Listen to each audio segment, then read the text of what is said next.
Hello guys, welcome to our channel. This is Teja. అయితే పిఠాపురంలో వర్మ గారి పైన జన సైనికులు దాడి చేశారంటూ కూడా ఒక 3 డేస్ నుంచి మనం ఈ వార్త ఒకటి చూస్తున్నాం. అయితే ఇప్పటికీ ఒక క్లారిటీ రాలేదు, అసలు దాడి చేసింది ఎవరు, నిజానికి జన సైనికులే దాడి చేశారా లేకపోతే వేరే ఎవరన్నా దాడి చేసి జన సైనికుల మీదకి తోసేశారా, ఈ కోణంలో కూడా చూడాల్సి వచ్చింది. అండ్ ఒక క్లారిటీ అయితే వచ్చింది. పవన్ కళ్యాణ్ గారి దగ్గర వరకు కూడా ఈ న్యూస్ వెళ్ళింది. ఆయన దీనిపైన చాలా సీరియస్ అయ్యారు.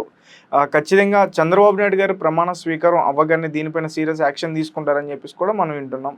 అలాగే వర్మ గారు కూడా మీడియా ముఖంగా కొన్ని విషయాలు చెప్పుకొచ్చారు. ఏంటంటే గతంలో టీడీపీలో ఉన్న కొంతమంది జనసేన పార్టీలో చేరిన తర్వాత అతని మీద కక్ష పెంచుకుని ఈ దాడి చేశారు, కారు అద్దాలన్నీ బగదలు కొట్టేశారని చెప్పేసి విన్నాం. సో ప్రస్తుతం ఈ విషయాలను కూడా మనతో పాటు పూర్తిగా మాట్లాడడానికి వర్మ గారి రక్షణ దళం వైపు నుంచి జిమ్ ప్రకాష్ గారు ఉన్నారు ఫోన్ కాల్లో. అతనితో ఒకసారి పూర్తిగా విషయాలన్నీ కూడా తెలుసుకునే ప్రయత్నం చేద్దాం. అన్న నమస్తే. అన్న నమస్తే. రైట్. సో వర్మ గారి దగ్గర నుంచి మీరు చాలా రోజుల నుంచి వర్క్ చేస్తున్నారు. వర్మ గారి రక్షణ దళం నుంచి మీరు ఎక్కువగా సపోర్ట్ ఇస్తున్నారు. అయితే మీరు అందరూ ఉన్నప్పటికీ వర్మ గారి పైన అటాక్ అసలు ఎలా జరిగిందన్న? యాక్చువల్లీ తమ్ముడు ఆ రోజు నేను వెళ్ళలేదు, కానీ అటాక్ జరగడం అనేది చాలా బాధాకరమైన విషయం. ఓకే. ఎందుకోసం అంటే కూటమికి కట్టుబడి రాష్ట్రంలో అంత కష్టపడి పనిచేసిన నాయకుడు, ఏకైక నాయకుడు వర్మ గారు. అవును. అదే విధంగా పవన్ కళ్యాణ్ గారు వర్మ గారి మధ్య ఉన్న సాంగత్యం అంత ఫాస్ట్ గా పనిచేయడానికి, అంత కష్టపడి పనిచేయడానికి కూడా. సో ఈ ఎలక్షన్ అయిపోయిన అనంతరం అంటే నాకు తెలిసి రాష్ట్రంలో పవన్ కళ్యాణ్ గారిని ఓడించడానికి వైసీపీ ఇక్కడ ఉన్న ప్రత్యర్థులు, ఈ జిల్లాలో ఉన్న మోస్ట్ నాయకులు, పవర్ఫుల్ నాయకులు అందరూ పవన్ కళ్యాణ్ ఓడించాలని ఒక తపనతో పనిచేశారు ఈ పిఠాపురం కాన్స్టిట్యున్సీలో. అవును. అయినా సరే ప్రజా చైతన్యం చేసి పవన్ కళ్యాణ్ గారు, వరం గారు, జన సైనికులు, తెలుగు తమ్ముళ్ళు కూడా కలిసి పవన్ కళ్యాణ్ గారిని అత్యధిక మెజారిటీతో నెగ్గించారు. రైట్. అంటే ఎవరు కూడా ఊహించలేదు అంత మెజారిటీ వస్తుందని. అసలు పవన్ కళ్యాణ్ గారు ఓడిపోతున్నారని ఇక్కడ ఉన్న కాపు సామర్థ్యమైన నాయకుడు ముద్దగడ పద్మనాభ గారు నేను పేరు మార్చుకుంటానని శపథం చేశాడు. అవును. అంటే అది వాళ్ళు ఎంత కృషి చేసి ఉంటారు పవన్ కళ్యాణ్ ఓడిపోవడానికి. అంటే వీళ్ళు చేసిన శబ్దాల కోసం కాదు, కానీ వీళ్ళు చేసిన శబ్దం దేనికోసం పవన్ కళ్యాణ్ ఓడిపోవాలని. ఓడిపోతాడని బల్ల బుద్ధి చెప్పారు అందరూ కూడా. సో పిఠాపురం ప్రజలు మాత్రం పవన్ కళ్యాణ్ కోరుకున్నారు. పిఠాపురం ప్రజలు అందరూ చైతన్యం అయ్యి, అటు తెలుగుదేశం కార్యకర్తలు అవ్వచ్చు, తెలుగుదేశం నాయకులు అవ్వచ్చు, జన సైనికులు అందరూ కూటమిగా, నాకు తెలిసి వైఎస్ఆర్ లో ఉన్న అందరూ కూడా పనిచేసి ఉంటారు అనుకుంటున్నాను నేను. ఓకే. ఎందుకోసం అంటే అంత మెజారిటీ వచ్చిందంటే ఒక పార్టీ వాళ్ళు లేకపోతే ఒకరు చేస్తేనో రాదు.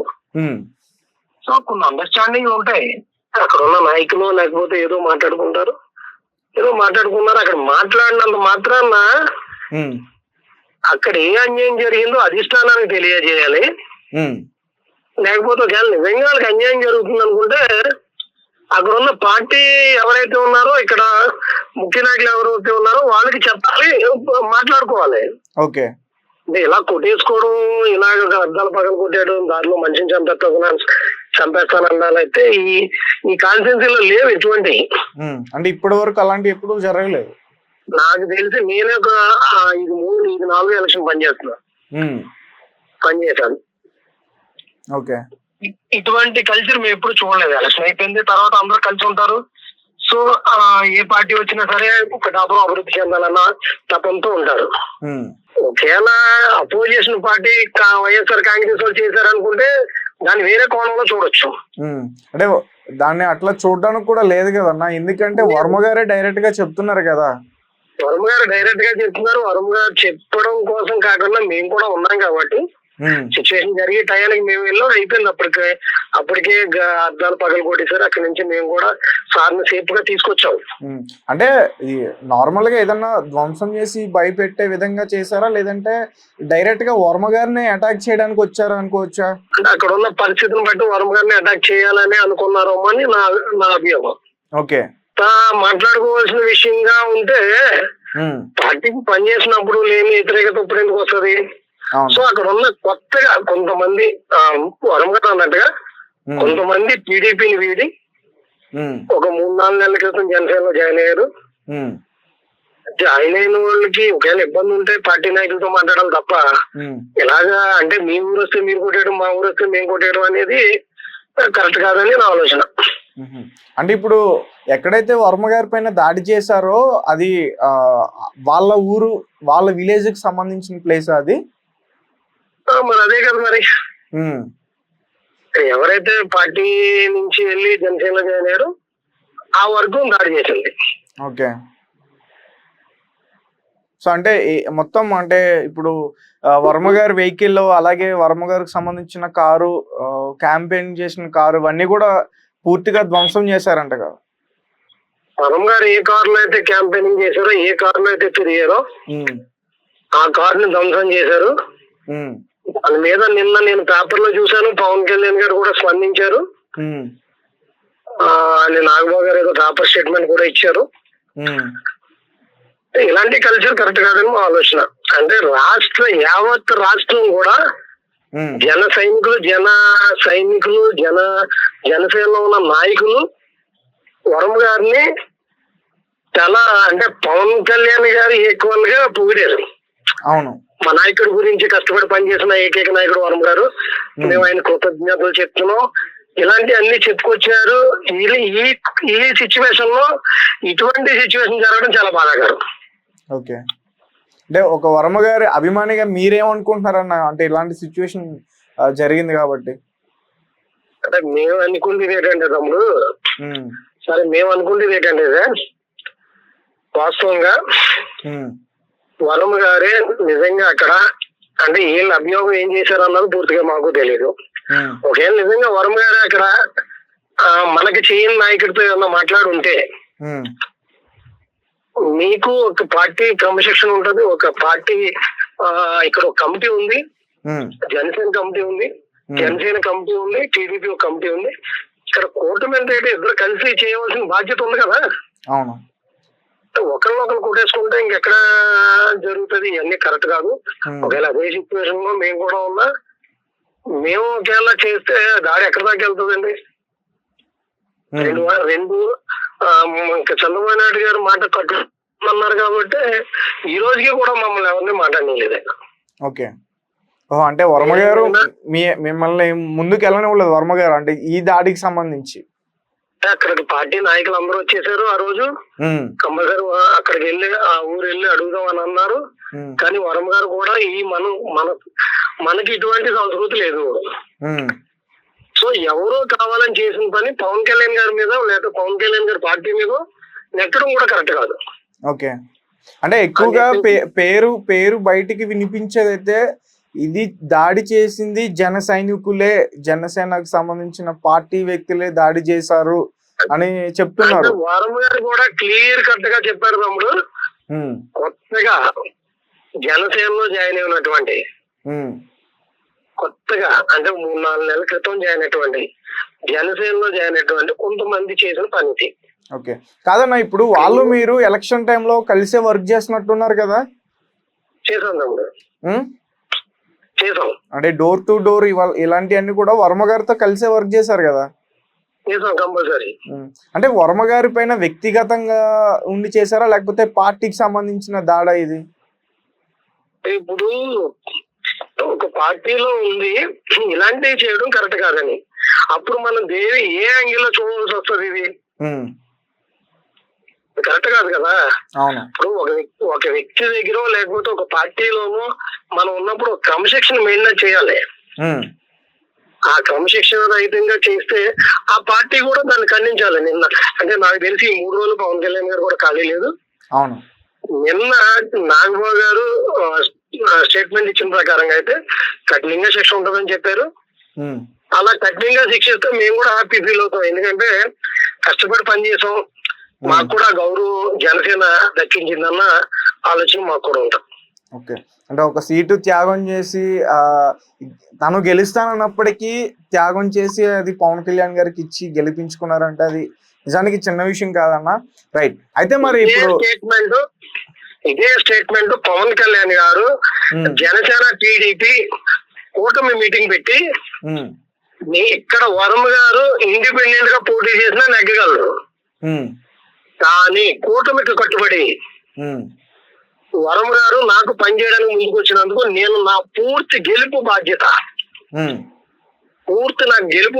వరుణ్ గారి చేతిలో పెడుతున్నాను అని మీరందరూ సహకరించండి, నేను వరుణ్ గారు గుండెల్లో పెట్టి చూసుకుంటానని చెప్పారు ఆయన. పవన్ కళ్యాణ్ గారికి మేము కూడా 2 చేతులు పెట్టి నమస్కరించాం దానికోసం. ఓకే, అంటే అందరం కూడా చూసారు. ఏంటంటే పిఠాపురంలో పవన్ కళ్యాణ్ గారి పర్యటన చాలా తక్కువ, ఎక్కువగా వర్మ గారే అక్కడ ఇది చేశారన్నది అందరికీ తెలిసిందే కదా. అందరికీ తెలిసింది. నాకు తెలిసి వర్మ గారు లాస్ట్ ఎలక్షన్ కానీ బిఫోర్ ఎలక్షన్ కానీ ఆయనకి 40,000 పైచీలకి మెజారిటీ వచ్చినప్పుడు కూడా ఆయన అంత కష్టపడి ఉండరు నాకు తెలిసి. అంత విధంగా, ఎందుకంటే పవన్ కళ్యాణ్ గారికి మాట ఇచ్చాం, చంద్రబాబు నాయుడు గారికి పవన్ కళ్యాణ్ గారిని నెగ్గించి అప్పచెప్తానని చెప్పాం. ఈ మాటకి కట్టుబడి పనిచేయాలని మా పార్టీ నాయకులందరికీ కూడా సూచించారు. సో అదే విధంగా పార్టీ నాయకులు అందరూ కష్టపడి పనిచేశారు. అంత ఎండను కూడా చూడకుండా ఒక పక్కన మా మేడం గారు ఒక ఊరు తిరిగితే, ఒక పక్కన మా గిరీష్ ఒక ఊరు తిరిగితే, ఒక పక్కన వర్మ గారు తిరిగితే, ఒక పక్కన టౌన్ నాయకులు ఆ వార్డులో సంచరించేవారు. ఎంత కష్టపడి పనిచేసాం.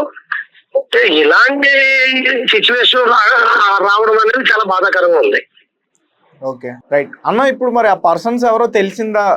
అంటే దాడి చేసిందా లేకపోతే దాడి చేయించారా? ఎవరో పర్సన్స్ ఐడెంటిటీ చేశారా మీరు? సార్, ఎవరైతే దాడి చేయించారో, ఎవరైతే దాడికి పాల్పడ్డారో అవన్నీ కూడా మేము ఆ రోజు నైట్ చెప్పాం. మేము అంటే దీని మీద స్పందన పవన్ కళ్యాణ్ గారు ఇచ్చారు కాబట్టి మేము కూడా మాట్లాడలేదు. దానికి ఏం జరుగుతుందని చట్టం తన పని తను చేస్తుంది కదా. అవును, ఒక రోజు 2 రోజులు లేట్ అవుతుంది అంటే యాక్చువల్లీ పవన్ కళ్యాణ్ గారు నెగ్గిన తర్వాత ఇంకా కాన్స్టిట్యున్సీకి రాలేదు. సో కాన్స్టిట్యున్సీలో వరుణ్ గారిని ఏ రీతిగా చూస్తున్నారు అనేది పవన్ కళ్యాణ్ గారికి వరుణ్ గారికి మధ్య ఉంటది, కింద మా నాయకులకు ఉంటది. ఓకే, అంటే మీరు నమ్ముతున్నారా? అంటే ఇప్పుడు వర్మ గారికి బలమైన ప్రాధాన్యత ఉంటుంది ఆ కూటమిలో అని చెప్పి. కూటమిలో కంపల్సరీ బలమైన ప్రాధాన్యత ఉంటది. ఎందుకోసం ఉంటదంటే ఇచ్చిన మాట తప్పన నాయకులు ఇద్దరు కూడా, అటు చంద్రబాబు నాయుడు గారు అవ్వచ్చు, ఇటు పవన్ కళ్యాణ్ గారు అవ్వచ్చు, ఇద్దరు కూడా ఒక ఇద్దరు నాయకుల మధ్య మాట ఇస్తే తప్పనటువంటి వర్మ గారు పనిచేశారు. సో అది కంపల్సరీ ఉంటది. కింద చిన్న ఇబ్బందులు ఉంటే అవన్నీ సర్దుకోవాలని కూడా పవన్ కళ్యాణ్ గారు ఆ రోజు చెప్పారు. సో అదే విధంగా మేమందరం పనిచేసాం. కోపాలు తాపాలు మనం పవన్ కళ్యాణ్ గారిని నెగ్గించాలంటే 100 మెట్లు దిగి మనం నడాలని అనుకున్నాం. అంతే స్థాయిలో మనం దిగి పనిచేసాం. నిజంగా రాష్ట్రం ఒకవేళ కూటమి వ్యతిరేకించుంటే రాష్ట్రం అల్లాగోలం అయిపోను. పవన్ కళ్యాణ్ గారే నేను తగ్గి పని చేస్తున్నాను, నాకంటే తగ్గి వరం గారు పనిచేస్తున్నారు మనకి. ఈ కూటమి రాష్ట్ర భవిష్యత్తు మార్చడానికి కోసమే నేను నిర్ణయం తీసుకున్నాను పవన్ కళ్యాణ్ గారు చెప్పారు. ఇక్కడ వర్మ గారు నెగ్గించడానికి మాత్రమే, వర్మ గారు పవన్ కళ్యాణ్ నెగ్గించడానికి మాత్రమే ఈ నిర్ణయం తీసుకుని ఎంతమంది అంటే నితిన్ రెడ్డి, చంద్రశేఖర్ రెడ్డి ఇలాంటి ఎంఐఎంఈలు ఈ కాన్స్టిట్యున్సీకి ఇన్ఛార్జీలు వేశారు. ఒక్కో మండలాన్ని 2 నాయకులు పంచుకున్నారు. అలాగే అంతమంది పోటీలో కూడా వర్మ గారు ఒక పక్క వర్మ గారు, ఒక పక్క జనసేన నాయకులు కలిపి పవన్ కళ్యాణ్ గారిని ఈరోజు మీరు అందరూ చూసింది రిజల్ట్. అంత మెజారిటీ వచ్చిందంటే అంటే అందరూ కూడా ఓడిపోతారు. లాస్ట్ రోజు కూడా ఓడిపోతారు అన్న వాళ్ళే. పవన్ కళ్యాణ్ గారు ఓడిపోతారు, ఓడించేస్తారు అంటే వైఎస్ఆర్ నాయకులు బలమైన సంకల్పంతో పనిచేశారు కాబట్టి ఈరోజు పవన్ కళ్యాణ్ గారు మెజారిటీతో నెగ్గారు. ఓకే అన్న, right. Thank you so much అన్న. Thank you.